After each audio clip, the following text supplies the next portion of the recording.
So click on live view, try select it.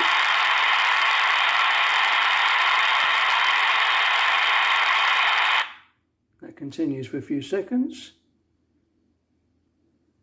Press the doorbell.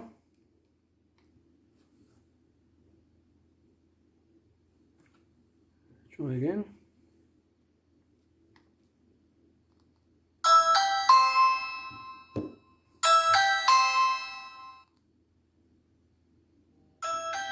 Phone gets notified.